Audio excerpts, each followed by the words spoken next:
貓貓日日喺屋企都搗亂打爛嘢，可能係唔夠嘢玩啊！今日就帶大家睇下一個專為主子設計嘅單位 ，Go！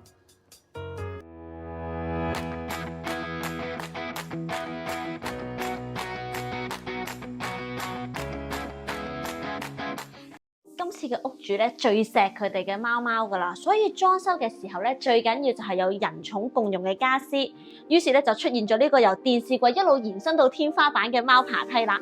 呢一條貓路咧做咗條紙裝飾啦，天花板咧就對齊翻原有嘅櫥櫃，由梳化去到櫥櫃，成個天花板都係貓貓嘅活動範圍啊！除咗貓爬梯之外咧，電視櫃呢邊咧都開咗個窿，等貓貓咧可以入去瞓覺，同時咧又可以望住梳化嗰邊嘅主人，超有安全感啊！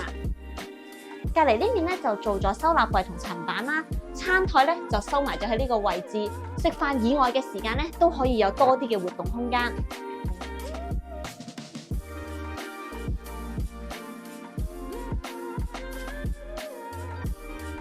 嚟到睡房咧，地台床嘅旁邊咧就做咗一個開放式嘅櫃啦，就可以放翻啲雜物啊、電話咁樣。呢一邊咧就做多咗一級梯級，上落方便啲之外咧，亦都可以多一個收納空間。點解呢一個梯級唔做到尾呢？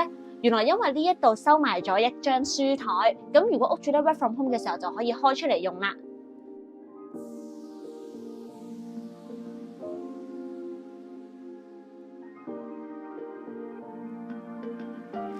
最後咧喺玄關位都做咗一個薄身嘅翻斗鞋櫃，上面咧可以放翻一啲嘢，下面咧又可以放拖鞋，用盡晒啲空間。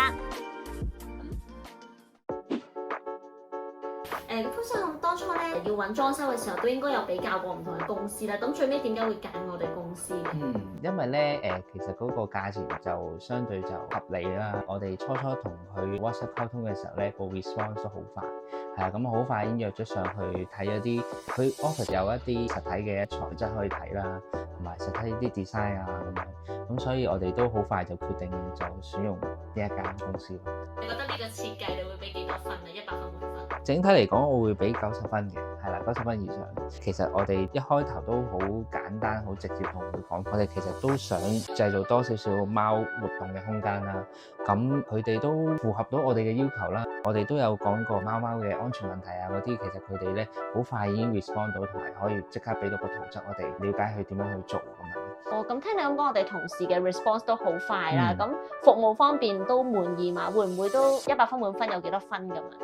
都係90以上嘅。咁因為咧，其實貓貓用咗嗰個家私咧，其實佢嗰個感受都係好嘅。我哋一擺佢過嚟咧，佢一接觸到呢個家私咧，其實兩日都唔使，佢已經係周圍走啊、周圍瞓啊，係啊，佢係完全好適應呢個家私嘅。哦，咁就好啦。同埋咧，有一樣嘢需要讚咧，就係裝修嘅時候咧，有一啲可能要再執修啊嗰啲咧，其實佢哋都好快約翻時間，同埋即刻就喺廠度再訂咗啲新嘅材質過嚟咁樣，所以都係整體個感受都係好。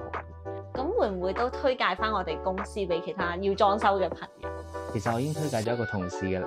多謝多謝。係啦，咁佢已經都係完成咗7、7、8、8嘅啦。咁啊，都睇下你哋會唔會同佢哋做翻個訪問咯。多謝晒潘生。咁我哋下條片就睇下可唔可以去到潘生嘅朋友屋企做訪問啦。我哋下條片再見。